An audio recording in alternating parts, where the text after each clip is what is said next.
We're disconnected from the previous life, so please let's just round up this chapter so that we know we're done with the book of Genesis. So his brothers pleaded with him, said, please, okay, please forgive us, we are your servants. Have mercy on us. Our father said that you should forgive us. And then they came, they prostrated before him, and they said, behold, we are your servants. And you see the thing? The very thing they were trying to avoid by selling him into Egypt.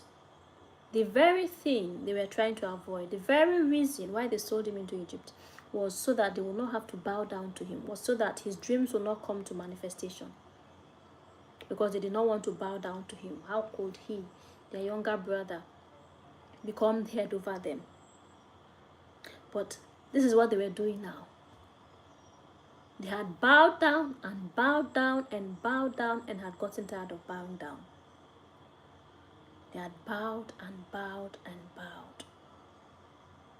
Okay. And now they were even prostrating before him.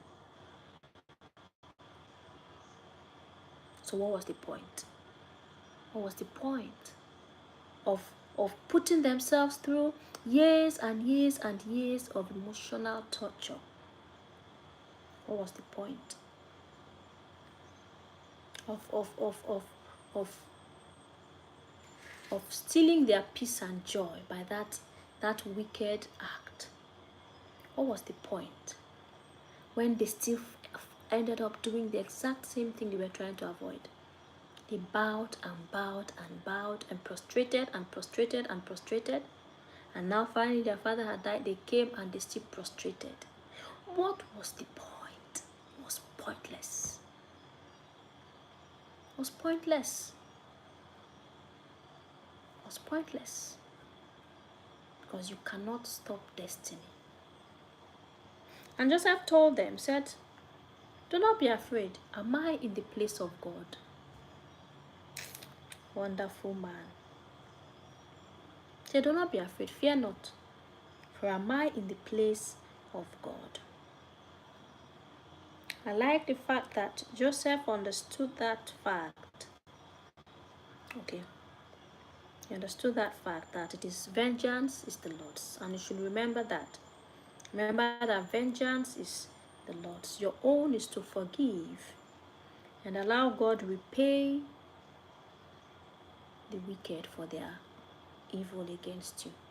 Do not take matters into your hands. Do not take vengeance into your hands. Do not try to avenge, okay, yourself of your enemies. Allow God do the avenging. Your own is to forgive. If you're finding it difficult to forgive, go to God for help. He will help you. He will help you. He will give you the grace to forgive. But remember, vengeance is the Lord's. Do not try to avenge. Okay? Allow God to do the avenging, please. Joseph understood this. He said, am I in the place of God? Because he understood that when you try to avenge, you're basically trying to take the place of God. You're playing God. And God does not like that. Allow him to do the avenging. You cannot avenge better than God. Trust me on that. You cannot avenge better than God. So why stress it? Allow him. Joseph, he understood that God had already avenged him of his brethren. Because see how God had placed him so high above them. Every day when they would come and bow down before him, of course it was a thing of great shame to them. That alone was enough vengeance. So why should he come and start stressing himself to do one big thing to them when they had already been, they were in their they were in the vengeance of God at that point. Okay? He said, am I in the place of God? Don't be afraid. Am I in the place of God? And he said, but as for you, say, you thought evil against me, but God meant it unto good, to bring to pass, as it is this day, to save much people alive. Okay, so Joseph was someone who saw behind the hurt. Not behind, rather, beyond, rather. He saw beyond the hurt, he saw past the hurt, okay, to the great plan of God.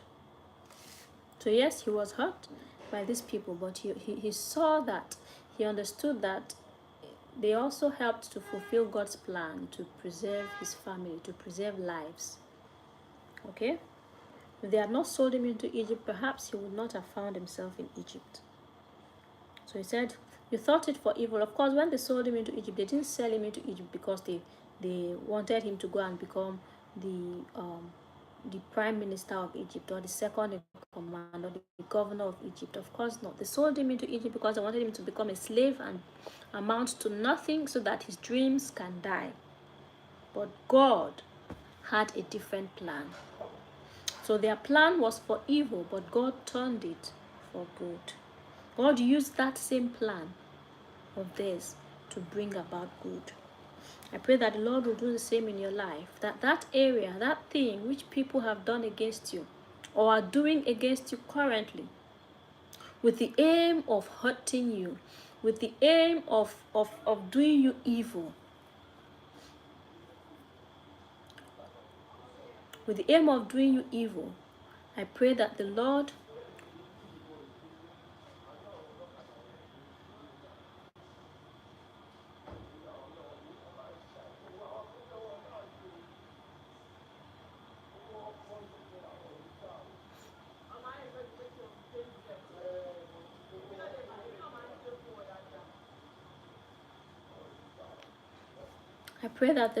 will step in to the matter.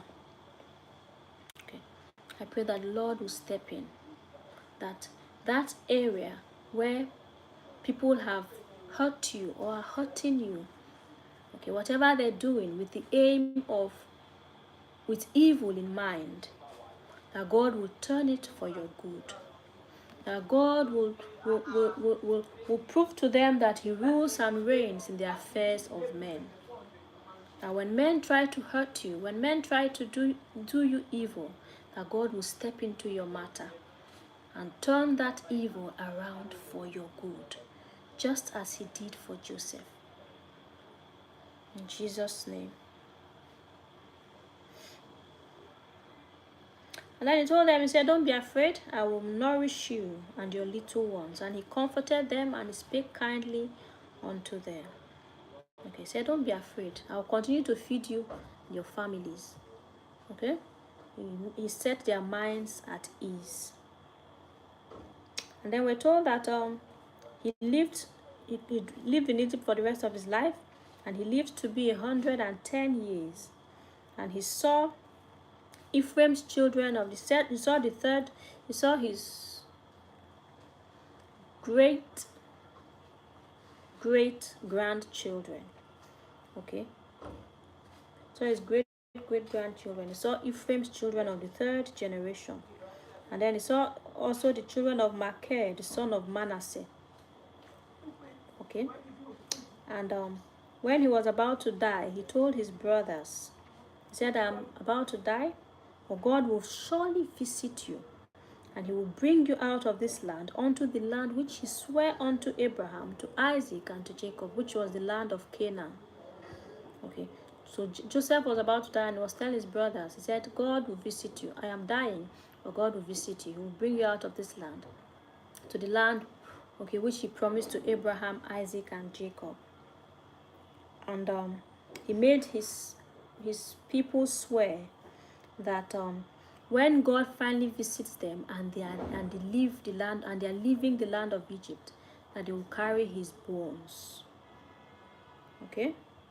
That when God finally visits them and they are leaving the land of Egypt, that they will carry his bones with them, so that they could take it to Canaan and bury him in the cave of Machpelah, where Abraham and Sarah, Isaac and Rebekah, Jacob and Leah were buried, because he wanted his final resting place to be with his fathers and mothers. Okay, the patriarchs. And then he died, was 110 years old when he died, and we're told that they embalmed him, okay, and put him in a coffin in Egypt. They embalmed him and put him in a coffin in Egypt. Now, it's quite noteworthy that Joseph died before his brothers, even though they were older than he was. Okay, they were older than he was, but Joseph died before them. He was the only person who was older than was Benjamin. So his brothers must have been much older, and yet they outlived Joseph. Okay, but I just think that Joseph had fulfilled his purpose, and it was time for him to go. Okay, he had fulfilled his purpose, so it was time for him to go home and rest. And besides, he had gone through a whole lot in life, in the earlier part of his life, so all of that must have taken a toll on him. Okay, well, he died before his brothers, so he was the first one to go. He was 110 years old. So that is that for the book of Genesis. From tomorrow, we'll enter into the book of Exodus. And Exodus is a very interesting book. This is the book where we'll see how the Israelites finally were able to leave Egypt as prophesied both by Jacob and by Joseph. Okay, both by Jacob and by Joseph. So thank you all so much for being a part of Word Meal today. It was a pleasure having you here. I hope that you got the message the Lord had for you, and I pray that He will give you the grace to apply His word to your life. Have a lovely night's rest, sleep tight, sweet dreams. I'll see you again tomorrow, same time, 8 p.m. Nigerian time. Don't come alone, come with someone. And as you do so, may the Lord bless you abundantly. Have a lovely night's rest, and good night.